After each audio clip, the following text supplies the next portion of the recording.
Canada, the land of polite people, breathtaking nature, free healthcare, and endless opportunity. That's the story we were told. A peaceful country where anyone could build a good life if they worked hard enough. But behind the postcard image, something is breaking. Families are drowning in debt. Young people are stuck with no future. And for many, that dream of Canada is becoming impossible. What happened to the country that promised so much? And why are more Canadians leaving one after another? This isn't the Canada you think you know. And today, we're going to show you why. Let's take a closer look at the painful reality that too many Canadians now face. In the 1970s, the average Canadian could afford to buy a house on a single income. A blue-collar worker could afford a home, raise 3 kids, and retire with a pension. Canada was viewed, both at home and abroad, as a model of stability and opportunity. For much of the 20th century and into the early 2000s, the country offered a social contract that seemed to work. A middle-class lifestyle was accessible to those who worked steadily. Education was relatively affordable, and owning a home was a reachable goal. In the 1980s, the average home price in Canada hovered around $76,000. Adjusted for inflation, that's approximately $180,000 in today's dollars. But even into the early 2000s, many Canadians could still purchase a home with a single income. A 2002 report by the Canadian Real Estate Association listed the national average home price at $188,000. Back then, homes were seen primarily as places to live, unlike today, as financial assets. A university education was also far more attainable. In 1990, the average undergraduate tuition in Canada was just over $1,500 per year. By 2002, it had increased to around $3,300, but remained within easy reach for many families.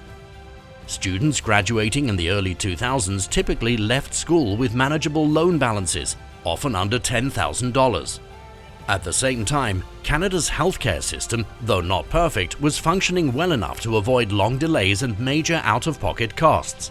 Public trust in the system remained relatively high, and though income inequality existed, the wage gap wasn't as stark. A person working a full-time minimum wage job in the 1990s could generally afford rent, food, and transportation, especially outside of major urban centers. If you remember a Canada like this, or if you've only heard about it, let us know in the comments. What did your parents or grandparents tell you about how life used to be? Your stories help us paint the bigger picture. For immigrants, Canada was a land of opportunity. In 2001, the Canadian immigration system was internationally respected for offering permanent residency and eventual citizenship. Skilled workers could expect to find stable employment, integrate into society, and provide better futures for their families. In short, Canada didn't promise wealth, but it did offer predictability, safety, and a reasonable chance to build a life. The idea was simple. If you played by the rules, you could get ahead. But over the past 2 decades, that vision has changed. While the country remains politically stable and socially progressive on the surface, many Canadians are quietly struggling, especially when it comes to basic needs like housing, education, and affordability. In 2024, the average home price in Canada sits above $700,000, with places like Vancouver and Toronto pushing well over $1 million, according to the Canadian Real Estate Association, CREA. Even rent has become out of reach. A 1-bedroom apartment in Vancouver averages $2,300 per month, while in Toronto, it's just slightly lower. Meanwhile, the national minimum wage varies by province, but hovers around $16 to $17 per hour, making full-time workers spend nearly half their income just to cover rent. Then there's education. According to the Canadian Federation of Students, tuition fees have steadily increased, and the average student now graduates with over $28,000 in debt. While Canada is known for accessible education, this growing debt load is affecting the financial well-being of an entire generation. Food insecurity is another major concern. As of 2023, 1 in 5 households in Canada struggles to afford enough food, according to data from Proof at the University of Toronto. Food banks are now serving record numbers, with more than 2 million visits reported monthly, a number that continues to grow. Let us know in the comments, have you or someone you know had to rely on food banks in recent years? Healthcare, once Canada's pride, is also under strain. While emergency care is covered, services like dental, vision and prescription drugs are excluded unless supplemented by private insurance. Nearly 6 million Canadians do not have regular access to a family doctor, based on 2022 data from Statistics Canada. Wait times for family doctors and specialists are rising across provinces. According to the Fraser Institute, the median wait time between referral and treatment was 27.4 weeks in 2023, the longest ever recorded. The job market isn't faring much better. Immigrants face systemic barriers to employment, with foreign degrees often not recognized, and Canadian experience required for even entry-level roles. Stories like that of an honors graduate from Dalhousie University who applied to over 190 jobs without success highlight just how difficult the market has become, especially for newcomers. Phone plans in Canada remain among the most expensive globally.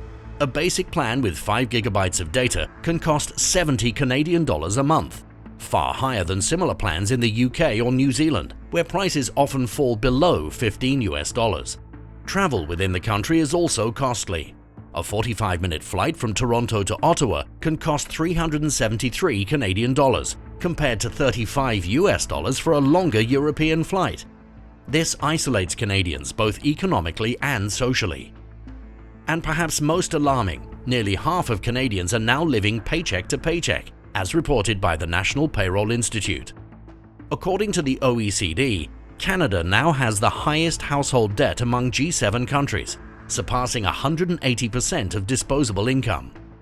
While the country's global image remains positive, the lived experience on the ground tells a more complex and far more difficult story. But how did things get this way? To understand the reality, we need to dig deeper into the roots of the crisis. At the heart of the issue is unprecedented population growth. Between 2022 and 2024, Canada's population grew faster than it had in 70 years, mostly due to immigration. The government had planned to bring in 1.5 million new permanent residents by 2025 to fix labour shortages and support an ageing population. But there was a big problem. This plan wasn't matched with proper housing or infrastructure development. At the same time, Canada's ageing population added more pressure. Back in 1971, there were 7 working-age people for every senior. By 2012, that number dropped to 4, and by 2036, it's expected to fall to just 2.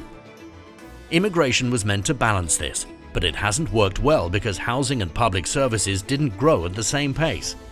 Real estate prices soared. Over the last decade, home prices more than doubled, and rent went up too. In many cities, a family now needs to earn 2 to 3 times the median income just to afford a mortgage. Even top earners are struggling to buy homes. The skyrocketing cost of living. The housing shortage wasn't sudden.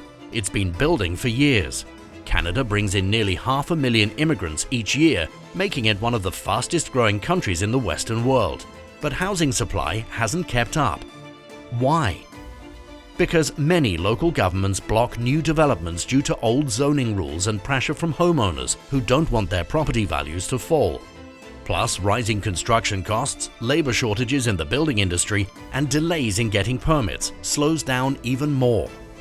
Furthermore, there is a sharp rise in temporary residents like international students and foreign workers too. Their numbers doubled from 1.4 million in 2022 to 2.8 million in 2024.